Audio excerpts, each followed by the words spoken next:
आणि विश्व हिंदू परिषद लोढा पलावा आणि RSSचा स्वच्छ KDMC स्वच्छ पलावा महाअभियान पर्यावरणासाठी दिला महत्त्वाचा संदेश। दरवर्षीप्रमाणेच दिवाळी सणाची सुरुवात आपल्या परिसराच्या स्वच्छतेच्या संदेशाने व्हावी या उद्देशाने सृजन संमिलनी NGO कासा रियो यांनी KDMC सहकार्याने वार्षिक सामूहिक स्वच्छता अभियान आयोजित केले। जय श्री राम। आज हम स्वच्छता अभियान के अंतर्गत गणेश घाट पलाव प्रखंड में आए हैं। यहाँ पे हम लोग ने एक चीज़ नोटिस किया है कि बहुत सारे भक्त लोग ऐसे भगवान जी की मूर्तियाँ भी कचरे में और पानी इसमें डालते हैं। तो सबसे एक निवेदन है कि आप उनका सम्मान कीजिए, जो अपने पूजनीय है उनको आप कचरे में मत डालिए, उनको एक सही स्थान पे रखिए। जय श्री राम। जय जय श्री राम।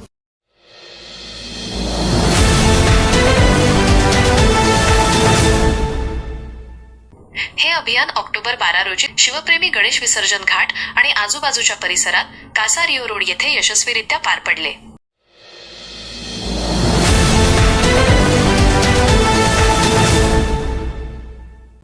या मोहिमेचा मुख्य उद्देश नागरिकांना त्यांच्या मूलभूत जबाबदारीची आठवण करून देणे आणि खालील 3 महत्त्वाच्या प्रतिज्ञांचे पालन करण्यास प्रेरित करणे हा होता।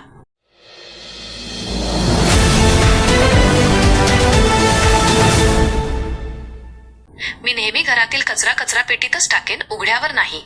माझा परिसर स्वच्छता ही माझी जबाबदारी आहे। मी नदीत कधीही कचरा आणि प्लास्टिक टाकणार नाही। या स्वच्छता अभियानात विश्व हिंदू परिषद लोढा पलावा प्रखंड सोबत RSS महाराणा प्रताप शाखा आणि सुभाषचंद्र बोस शाखा आणि इतर काही हिंदू संघटनांचे स्वयंसेवक मोठ्या संख्येने सहभागी झाले होते। सर्वांनी मिळून नदीचा किनारा स्वच्छ ठेवण्याचा आणि कचरा केवळ हाऊसकीपिंग कर्मचाऱ्यांकडे किंवा नेमलेल्या कचरापेटीतच देण्याचा एक प्रभावी संदेश दिला। छठ पूजा आणि दिवाळी तोंडावर असताना आम्ही सर्व स्थानिक रहिवाशांना विनंती करतो की त्यांनी आपल्या आवडत्या गणेश विसर्जन घाटाचा आणि नदी किनाऱ्याचा परिसर स्वच्छ आणि हिरवागार ठेवण्यासाठी सहकार्य करावे आणि इतरांनाही शिक्षित करावे, असा संदेश देण्यात आला, अशी माहिती पार्थाजी दास यांनी जनहित न्यूज महाराष्ट्रला दिली।